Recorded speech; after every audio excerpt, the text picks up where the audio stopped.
Hey, it's Nick Tuminello. I want to show you a common mistake or form cue when doing plank rows. Some people call this a renegade row, you know, where you hold the dumbbells like this and you pull the dumbbells in. I call it a plank row. I had a client ask me one time, he said, I don't know what's renegade about it. I know it's silly, but they're right. So I just call it plank rows. Whatever you want to call it, here's the common mistake that I see. Looking at the hips relative to the shoulders is before the right arm comes up, I see the hips flop over. And then the hips flop over like this.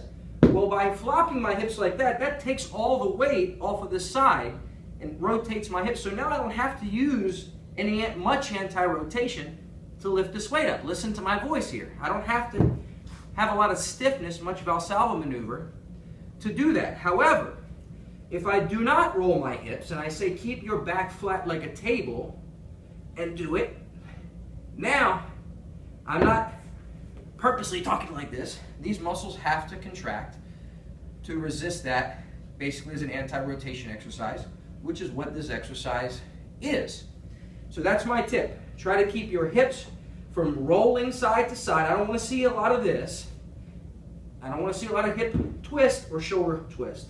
I want to see the back stay fairly flat. Now sometimes people's butt gets too high, so you might have to adjust that a little bit. So that's the tip. And a lot of times I see on YouTube videos, man, people are doing this with 50-pound dumbbells and plus. I've got 25s here. I'm a pretty strong guy. That gives me some work.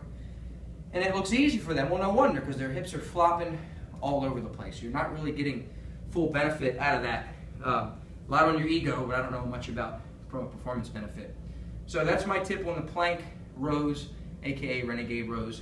Try to keep your back flat, minimize hip and shoulder rotation.